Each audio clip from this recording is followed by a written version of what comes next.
नमस्कार मित्रों, स्वागत है आपका जेटीसी आईएएस के इस ऑनलाइन मंच पर। मैं डॉक्टर पवन शर्मा विभिन्न प्रतियोगी परीक्षाओं में पूछे जाने वाली एक विशेष सामग्री के साथ आपके सम्मुख उपस्थित हूं। तो ज़्यादा समय न लेते हुए आइए हम चर्चा करते हैं कुछ इंटरनेशनल संगठन का, अंतर्राष्ट्रीय संगठनों का जो विभिन्न प्रतियोगी परीक्षाओं का हिस्सा हैं। इनमें से एक प्रमुख है G7 और आज हम लोग अध्ययन करेंगे एक प्रमुख वैश्विक संगठन जिसका नाम है G7।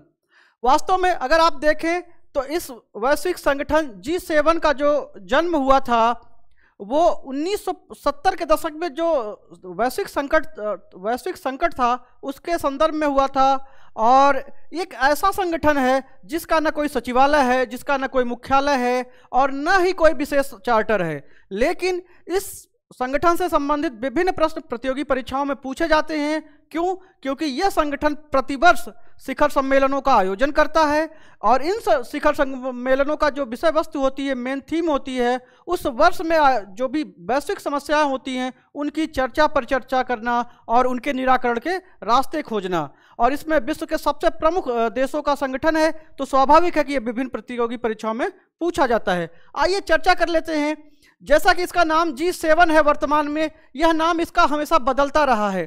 प्रारंभ इसका जो स्टार्टिंग रही वो 1975 में यह स्थापित हुआ यह संगठन। और इसके प्रारंभिक मेंबर थे France, USA America, United kingdom, Japan, Italy, पश्चिमी जर्मनी। यही 6 देश इसके प्रारंभिक सदस्य थे। एक साल बाद इसमें कनाडा को जोड़ लिया गया 1976 में इसका जो है इसका सदस्य कनाडा बना। अगले कुछ समय बाद यानी 1997 में रसिया इसका सदस्य बनता है और इसको नाम मिल जाता है G8 का। और हम विभिन्न प्रतियोगी परीक्षाओं में 97 के बाद G8 है ना, G8 समझते रहे, समझाते रहे, पढ़ते रहे।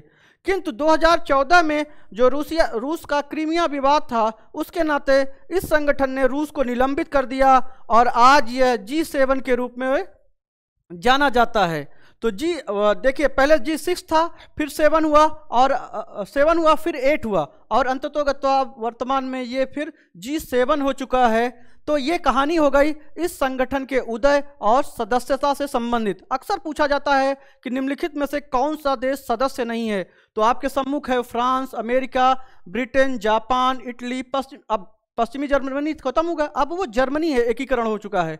तो जर्मनी, ठीक है, कनाडा और रसिया निलंबित है। इस संगठन का जो वार्षिक सम्मेलन होता है उसमें अनेक विकासशील देशों को भी पर्यवेक्षक के रूप में आमंत्रित किया जाता है विमर्श के लिए। तो ये कहानी हो गई। आगे बढ़ेंगे। सबसे महत्वपूर्ण प्रश्न और पूछा जाता है जो वो है इसके अंतर्राष्ट्रीय जो सम्मेलन होते हैं। तो अगर आप देखें शिखर सम्मेलनों की लिस्ट को देखें, जो खासकर एक साल बीता हुआ होता है और जो होने वाला होता है, ये ज़्यादा पूछा जाता है।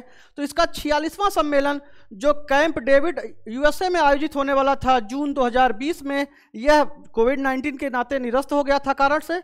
और इसका 47वां अभी चर्चा में है, ये जून 2021 में यूनाइटेड किंगडम में होगा।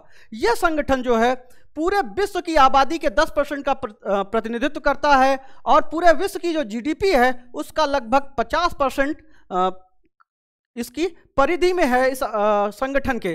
तो इस तरह से यह एक महत्वपूर्ण संगठन है जो विभिन्न प्रतियोगी परीक्षाओं में पूछा जाता है।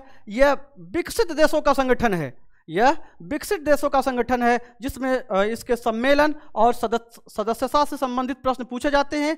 तो आज की हमारी ये क्लास बस इतनी छोटी सी ही। धन्यवाद, नमस्कार।